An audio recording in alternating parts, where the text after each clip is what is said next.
யாகேல் மற்றும் இயேசு கிறிஸ்து வெளிப்பாடு 6.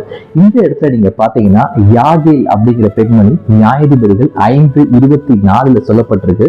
அவ பெண்களுக்குள்ள ஆசீர்வதிக்கப்பட்டவள் அப்படின்னு சொல்லியிருக்கு. புதிய ஏற்பாட்டுல இயேசு கிறிஸ்துவின் மூலியமாய் மரியால லூக்கா 1:42 சொல்லியிருக்கு, பெண்களுக்குள்ளே ஸ்திரீகளுக்குள்ளே ஆசீர்வதிக்கப்பட்டவள் அப்படின்னு சொல்லியிருக்குங்க. இந்த இடத்துல என்ன அப்படின்னா, நீங்க இந்த நாள்ல உங்க வேலையில அநேகமான எம்ப்ளாய்ஸ் இருக்கலாம். உங்களுடைய டிகிரி, உங்களுடைய கிராஜுவேஷன் கூடவோ குறைச்சோ அதிகமான படிப்பு படிச்சிருக்கலாம், இல்ல அதிகமான அனுபவங்கள் இருக்கலாம். வேலை பார்க்கிற இடத்துல நீங்க கர்த்தராகிய இயேசு கிறிஸ்துவை ஏற்றுக்கொண்டிருக்கும் பொழுது அவருடைய பிரதிபலிப்பாய், அவருடைய பிம்பமாய், அவர் வெற்றிக்கு பங்காளராய் நீங்கள் இருக்கும் பொழுது அந்த இடத்துல எம்ப்ளாயிஸ் மத்தியில நீங்க ஆஸ்வதிக்கப்பட்டிருப்பீங்க. உங்க வேலை செய்யற இடத்துல அநேகர் இருந்தாலும் அவர்கள் மத்தியில நீங்க ஆஸ்வதிக்கப்பட்டிருப்பீங்க. தேவனுடைய கிருபையும் அதிகாரிகளுடைய ஃபேவர், அவர்களுடைய நன்மதிப்பை நீங்கள் பெறுகிற நாளாய் இது இருக்கும். ஆமென். கர்த்தர் தாமே உங்களை இந்த வார்த்தையை கொண்டு ஆசீர்வதிப்பாராக. God bless you.